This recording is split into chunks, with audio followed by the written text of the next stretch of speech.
রাজধানী সড়কে বেড়েছে যান চলাচল।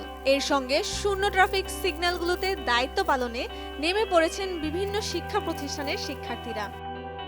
আমরা আজকে সকাল 8টা থেকে আছি এই জায়গার মধ্যে।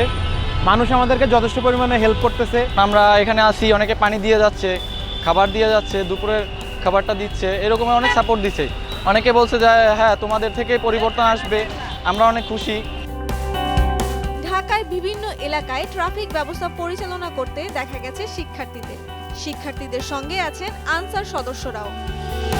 সর্বসাধারণের যেন ভোগান্তি না হয় এই জন্য আমরা ট্রাফিক দায়িত্ব পালন করতেছি নিজেদের উদ্যোগে। অনেকেই হেলমেট পরছে না, তাদেরকে আমরা আটকিয়ে বলছি যে দেখেন আঙ্কেল হেলমেট পরে নেন। ট্রাফিক এই দিক দিয়ে আমাদের এখন পর্যন্ত আমরা কাউকে ভঙ্গ করতে দেই নাই, আর ইনশাল্লাহ আমরা আগেও দিব না কাউকে ভঙ্গ করতে। রাস্তায় কেউ আইন ভঙ্গ করলে শিক্ষার্থীরা তাদের বুঝিয়ে বলছেন। শিক্ষার্থীদের উদ্যোগ ও সহযোগিতায় রাজধানীতে স্বাভাবিক হয়ে আসছে যান চলাচল।